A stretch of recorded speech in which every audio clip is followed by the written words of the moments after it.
Muy buenas noches. El viernes pasado, el secretario de Estado John Kerry reabrió la embajada de Estados Unidos en La Habana y el domingo continuaron los arrestos. Por 18 semanas consecutivas, los opositores pacíficos que intentan manifestarse en las calles de muchas ciudades cubanas son impedidos de hacerlo mediante el uso de la fuerza. Con ese telón de fondo se relanzan las relaciones entre los vecinos distantes, como diría Alan Ryding en el caso de México aquella vez. Y esto es en un vuelco político que definitivamente va a la cuenta del paso de Barack Obama por la Casa Blanca. Esta noche nos acompañan dos cubanoamericanos que fueron testigos del momento histórico cuando se izó nuevamente la bandera de Estados Unidos en una misión diplomática plena en la Cuba de los Castro. ¿Qué pasará ahora? Es la gran pregunta. De eso hablaremos de inmediato con nuestros dos invitados, dos protagonistas de este momento histórico. Y también de la crítica situación de cientos de médicos cubanos en un limbo migratorio en Colombia. Abandonaron las misiones oficiales a las que habían sido enviados por Cuba, con todos los riesgos que eso implica, y ahora no hay respuesta del gobierno de Estados Unidos que les prometió refugio y un mejor futuro. ¿Está echada su suerte tras el abrazo de Washington y La Habana?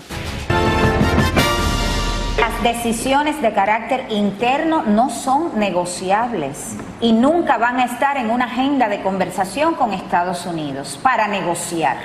Hagamos lo que hagamos o dejemos de hacer lo que dejemos de hacer, esas personas no quieren nuestro bien, no se van a conformar nunca, van a pedir más y más y más, porque no quieren el bien del pueblo cubano, no quieren un mejoramiento de las relaciones y de los lazos entre Cuba y Estados Unidos. Lo que quieren es revancha. Josefina Vidal, refiriéndose a la oposición y a los disidentes en Cuba. No es negociable la existencia de una oposición en Cuba.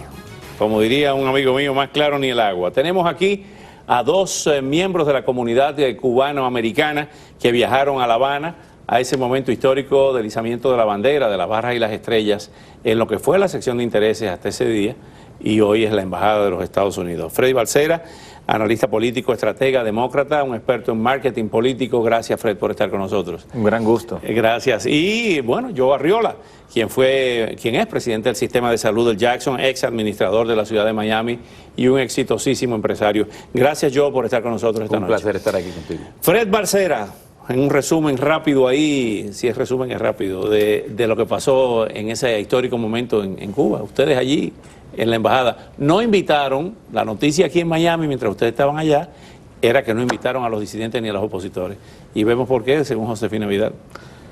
Mira, Oscar, primero aquí tienes dos perspectivas muy diferentes, porque yo soy norteamericano, yo nací en este país, Pepe nació en Cuba, su familia perdió muchas cosas, sí. Su experiencia yéndose de niño de Cuba es muy diferente a la mía, naciendo aquí, mi experiencia es a través de mis padres. Yo creo que tenemos que definir la palabra disidente, porque yo conocía muchos disidentes en esta experiencia, pero si hablamos de la ceremonia en la embajada y hablamos de opositores, un opositor es una persona que tiene un punto de vista contrario al gobierno. Aquí tienes dos que estuvimos presentes.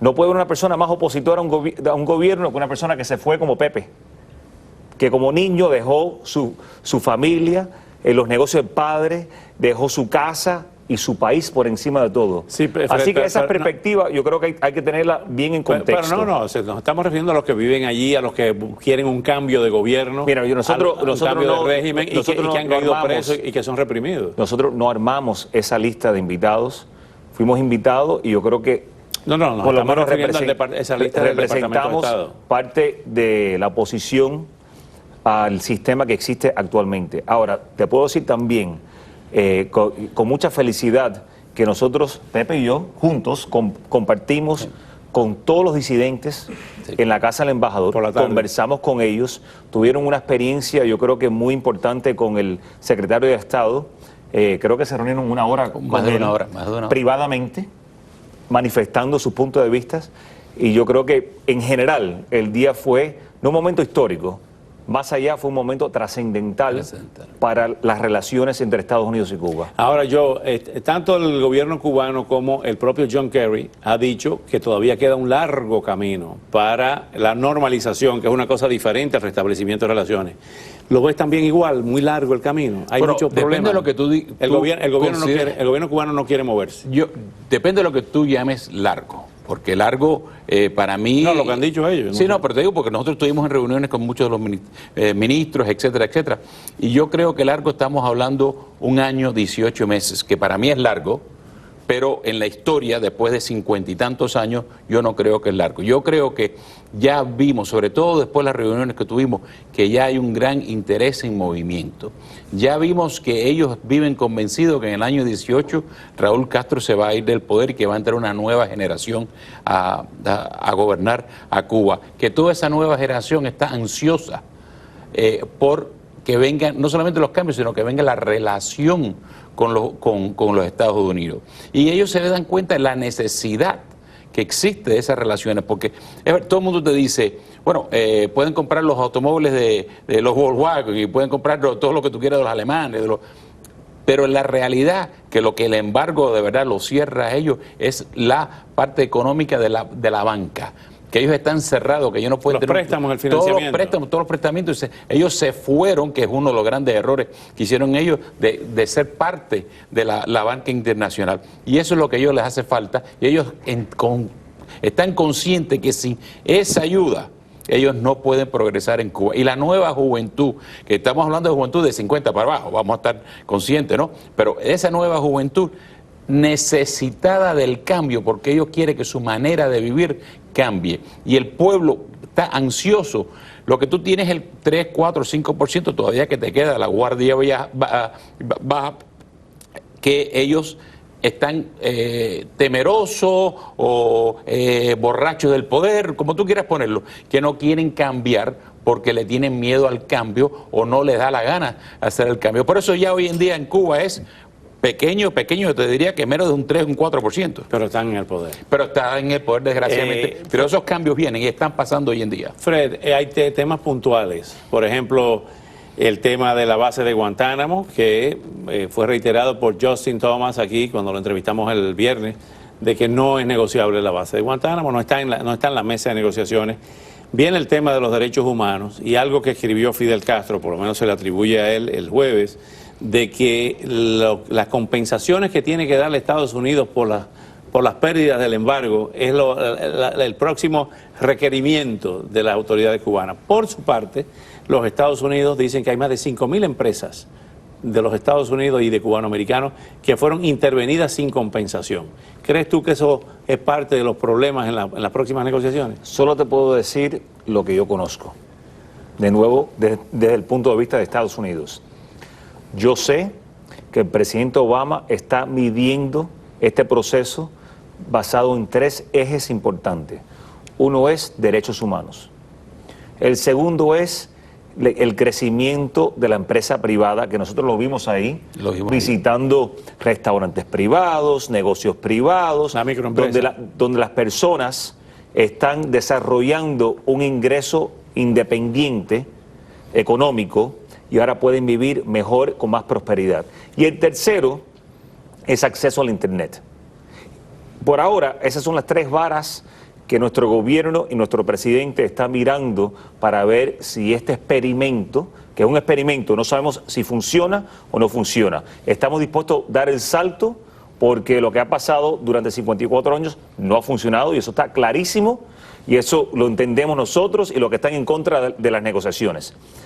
Pero esos son los 3 puntos para medir si esto avanza o no avanza. Entonces yo no puedo decirte lo que opina o la perspectiva de Fidel Castro o el gobierno cubano, simplemente como norteamericano y como una persona que es parte de este proceso del lado de Estados Unidos. Esas son las áreas que nosotros estamos mirando y midiendo para ver si hay prosperidad. Joe, ¿qué viste en La Habana? ¿Qué más te hizo recordar tu infancia? Que la parte nostálgica, la parte humana. Pero una de las cosas más interesantes que vi es la parte de la ansiedad que existe en Cuba. Una de las cosas más interesantes, una plaza grandísima que había de artesanos. Y entonces tú veías ahí los artesanos que habían hecho zapatos a mano, chancletas a mano. Tenían, te estoy diciendo que era casi una cuadra y era todo de productos pequeños, productos que compraban. Negocios privados. Negocios todos privados, que compraban los productos por 3, 4, 5 dólares. Vaya que a mí me daba pena comprar las cosas, pero bueno, eso es lo que querían. Que eso es una cosa que vi que de verdad que me animó, el entusiasmo que tiene el pueblo por cambio. Otra cosa importantísima, ese pueblo venía a hablarnos a nosotros, ansiosos y hambrientos. ¿Qué te decían?